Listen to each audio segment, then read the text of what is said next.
Yeah. Now we need to talk about your favorite. We need to talk about your Mal top top 100.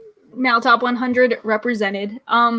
Yeah, so I gave Onimaru, like, for everyone listening, I gave him like last minute homework, as if I'm in a position to give him homework of like, you know, what do you like? How do you think you can like describe your taste in like a few words? Which was very mean of me considering how far he's come to like get to this point. But you did such a good job of describing it like in such a cool way.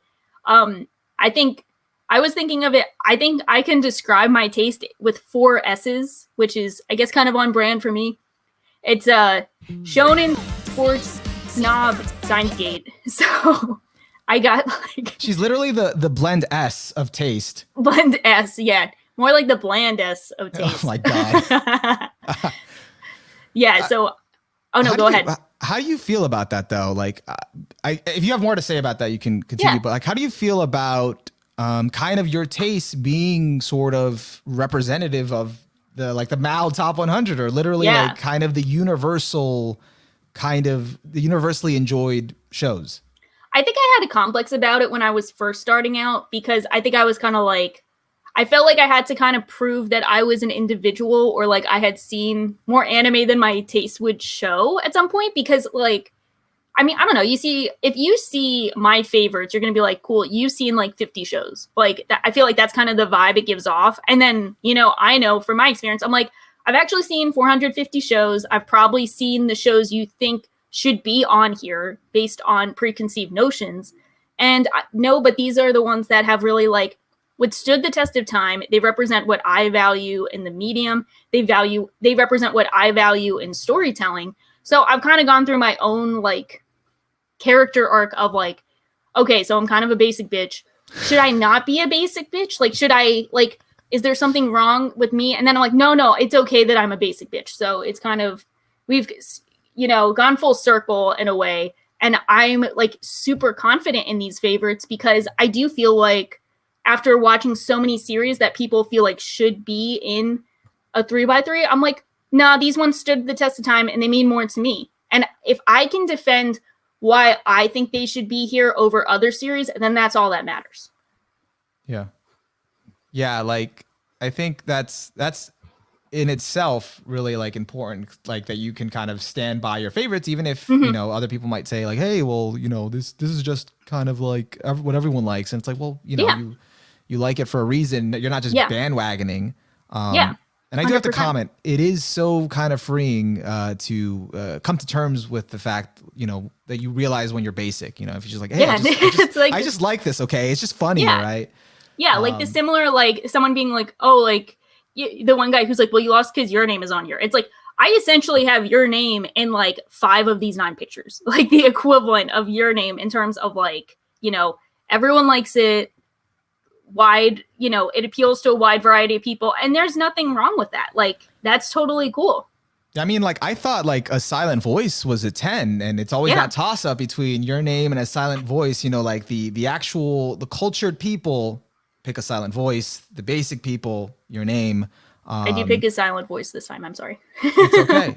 It's all right. Because I just feel like I think I appreciated it. I think it was good. I think I gave it a 10, but it didn't like stay with me. Like it wasn't like, okay, I don't know. It was just like, I didn't feel emotionally attached to it. I didn't feel like, oh, hey, a silent voice. I want to watch that. I want to pop that in and just watch it. Like, and that's I haven't watched it since the one time I watched it, and that was it. Yeah, and that's key to having a favorite.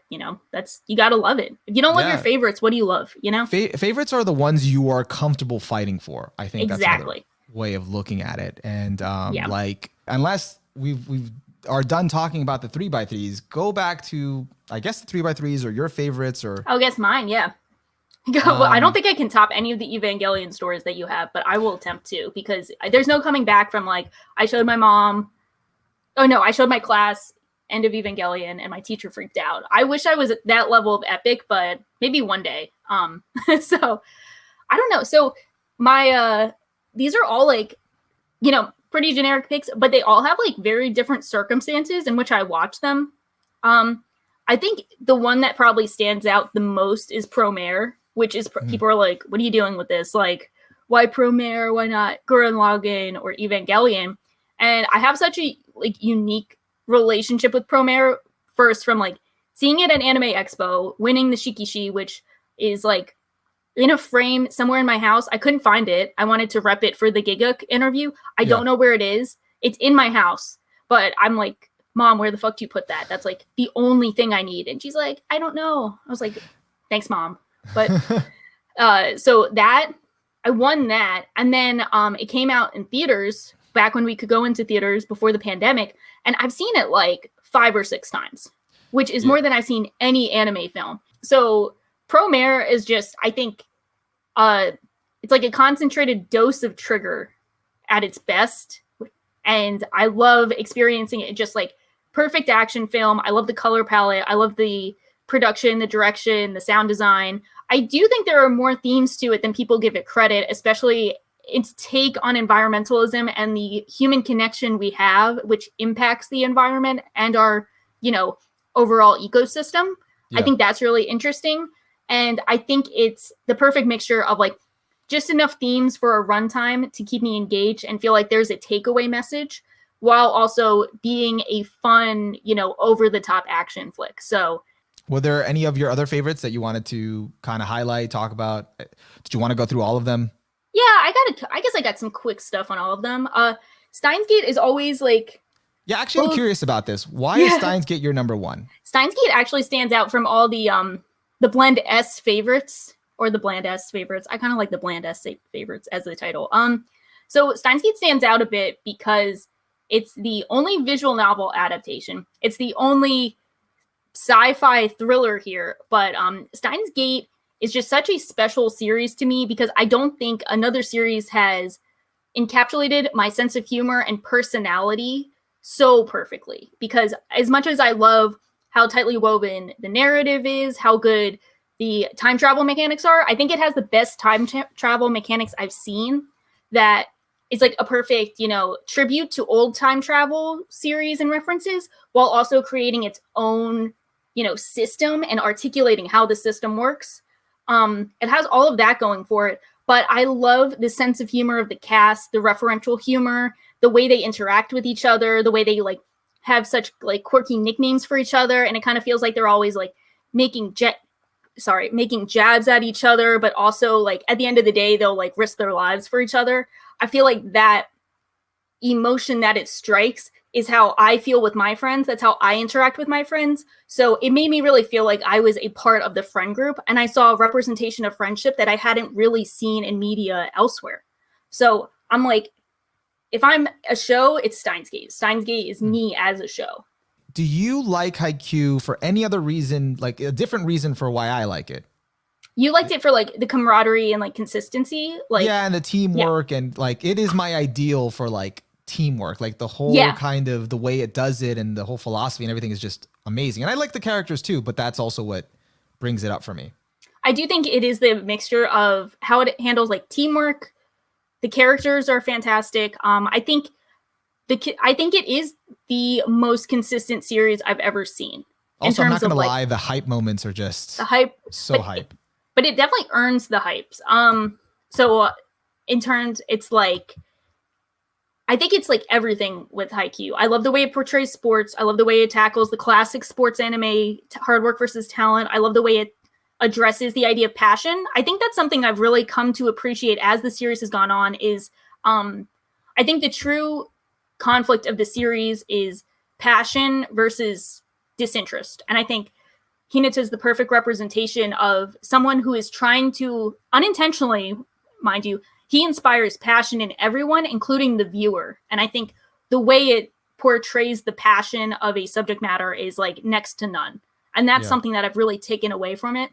But I do think it's probably just the most consistent series I've seen next to like Breaking Bad. Like there's just, it does not let go. It just doesn't stop. It just doesn't stop. So and it's I think for a sports anime, it is peak, sports anime. So I think it is just the highest executed sports anime I've seen thus far. Well, there's more out there, but it's just, it's a series that justifies why you should watch sports anime. Shout out to Run with the Wind, what I'd like to call mature Haikyuu. Yeah, Run with the Wind is also fantastic, which has the very hard job of making running fun because running is not fun. And if it makes you want to run, you know you found something special. Yeah. Yeah. And then how about Brotherhood? Anything you have to say on it that, you know, is it's so boring to have Brotherhood in your favorites. I mean, but I can't not have Brotherhood in my I fought the temptation to I'm like, dude, I gotta rep Brotherhood. Like but the thing is, I haven't watched it since 2011. Like, and it's just so kind of vague, but I remember that I was so satisfied with it. Like everything, I got the full story. I was completely satisfied with it, the characters and everything, but I don't know. And again, that whole everyone kind of has Brotherhood on their favorites. I was like, you know, and the only reason I was like, you know what, I should put Brotherhood on here is because Brotherhood saved me from my addiction to trading card games. I think that's fair. My connection to Brotherhood, I think everyone has their reasons. Mine is just 100% the portrayal of sibling relationships and sibling camaraderie. My favorite scene in the series, which I will, every time I think, like, have I grown out of Brotherhood? Have I seen other experiences that should take that place? I always come back to the one scene where Ed is in the gate and he sees Al's body, and Al's like, you know, I can't come back with you. I need my soul to be here so I can leave. You know, I think it's episode 26. And then Ed is getting pulled back from the gate into the main world, and he pushes right back and he's like, Al, I'm coming to get, like, I'll be back. I'll come and get you. And just the image and scene with the music, everything is so perfect, but it's just Ed pushing back through like fate, through like, you know, supernatural higher forces to try and save his brother, both emotionally and physically, is like the most motivational thing I've seen. Just like that absolute love that he has for Al, the dedication, everything he's willing to sacrifice and do to push forward is like peak. That's just peak for me. So that scene in particular is probably like my entire attachment to Brotherhood. And I like other parts, of course, but that one scene is like, I come back to that every time. Fantastic character, fantastic cast, just in general. If I'm picking, we have the imaginary medium Olympics. Like, you have to pick one series to represent every medium. I'm picking Brotherhood. I want it to represent, I think it's the best representation of anime. Might be an outdated take for people because there are other great series, but if I have to show the merits of the medium, I'm picking Brotherhood. I'm going to pick Evangelion. Well, yeah, I need to trick people into watching it. Just like, you know. No, but that's a good one. Hole. Yeah. No, that's also a good one. I just like, I think if I wanted to pick, it's not for anime as a medium, but like the representation of shonen, it would be Hunter x Hunter. I do have it higher. Hunter x Hunter has been a series that has grown on me in ways I didn't anticipate. Like, the first time I finished Hunter x Hunter, it was finals week in college. I don't know if you have this, but like, I have the worst timing of getting attached to a show. So it's like finals week, senior year of college. So like, you know, how much does it matter? I blew off studying all my exams to watch Hunter x Hunter. I just watched Hunter x Hunter in a week, watched it with my friend. Like, yeah, fuck it. We're just watching Hunter x Hunter and not studying for finals. And I mean, that sounds like me, because I blew off, vividly remember finals week, we're supposed to be studying, and I caught up to Inuyasha Final Act because my friend who barely watches anime, he had watched Inuyasha Final Act, and he's like, you got to watch it, man. It's so good. I'm like, no, Inuyasha was okay. Yeah. Like, no. Final Act changes everything. And I'm like, okay. Ooh. And I started checking it out, and I watched the whole thing, and like, I was blown away. And then our study session became like us bonding over Final Act. And we've never bonded like this over any anime. And we're just like, yo, Final Act, Sesshomaru, Bakusaiga. And whether this sounds like gibberish to you or not, point is, we just spent like the whole session studying. Just bonding studying over anime. Yeah. So it was good. I love that. But I did that all the time.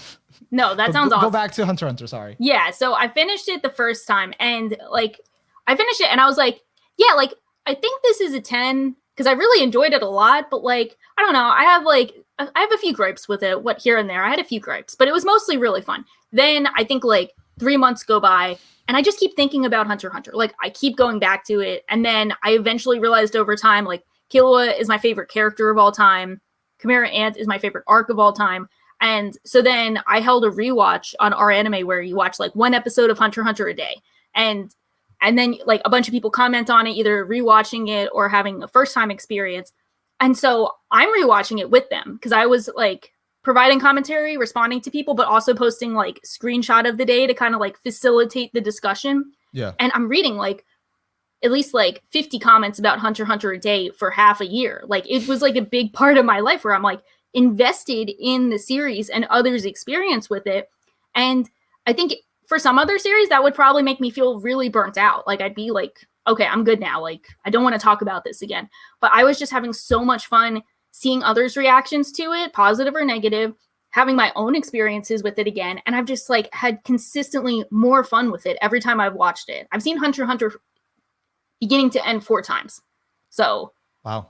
I've only seen it once full run, I think the completion, and like with maybe revisiting a few arcs, which like is understandable because it's 148 episodes. Yeah. So like it's a big commitment, but it never feels like 148 episodes. It always feels so effortless. And I think after 4 times, you know, watching it so many times, I've come to realize that I think it is the perfect mix between the nostalgic childhood adventure feelings we got from series growing up, evolved into more mature content that we've come to appreciate from like HBO series, like things that tackle morally gray subject matter. Like it's just that effortless growth throughout the arcs. So you kind of get the best of both worlds as an adult, because you're like, okay, the Hunter's Exam, this is fun. This kind of reminds me of like Pokemon and Yu-Gi-Oh! When I was a kid. I remember this feeling. Then you get into something like York New or the Chimera Ant arc, and you're like, oh, this is a bit more complicated. The characters have like different struggles. This is a bit different,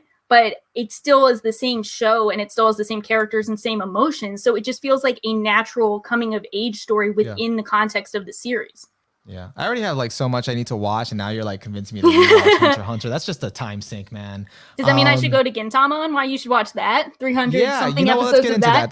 That's something I never even had interest in getting into until I met you. So thank you. So speaking of the curse of the Mal top 10, I think everyone has seen the top 10 and they're like, why the fuck is Gintama here like 10 times in the top 10? They're like, I think everyone's seen that and they're like, the fuck is this? Like, what is this doing here? What is this show? Why does no one know how to explain it to me? What is this? I think Gintama is easily the most flawed series on both of our 3x3s. I don't even know World Trigger. I'm sure Gintama is more flawed than it. So doubt it, but let's go with that. Yeah.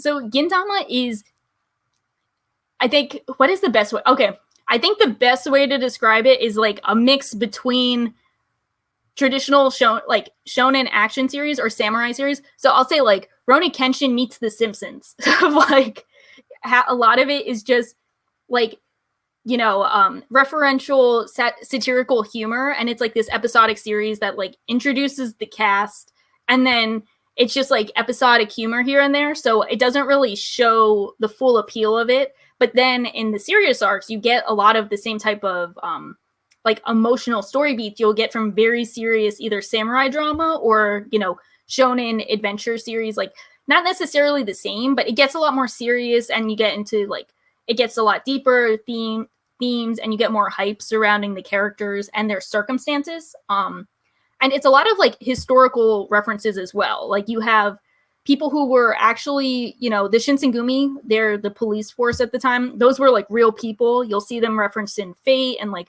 other anime series. Like I think there's some like otome like anime where you can like date the Shinsengumi members, whatever. It's like they were real people, but these are obviously more of like a humorous but still sometimes serious look at them. And the way the series develops over time is, yeah, I feel like I'm blowing smoke up everyone's ass whenever I talk about Gintama, which is fitting because that's just the series. So it starts out and you're like, okay, what is this episodic comedy? And then you start getting more and more attached to it. And by the time you hit either Benzikuro, which is like the first serious arc, it's around episode 50, you get to see that it is a big conflict between Gintoki, who's the main character, and one of his old friends and one of his old war buddies who is trying to take down the current government. So that becomes a large focus throughout the series. But in the meantime, you still get to see the everyday lifestyle of the characters, how they interact with each other. You know, sometimes they're just trolling each other and like messing with each other, but at their heart, it's a community, and it's a story about how you can have broken families that reform and make their own, like, you know, rebuilt family. It's about family, and that's what's so powerful about it. So you thought this was a 3x3 showdown, but really this was us recommending our favorites to you. That's what we're doing here. We're trying to get you to watch our favorites tonight. Let's go. Yeah, exactly.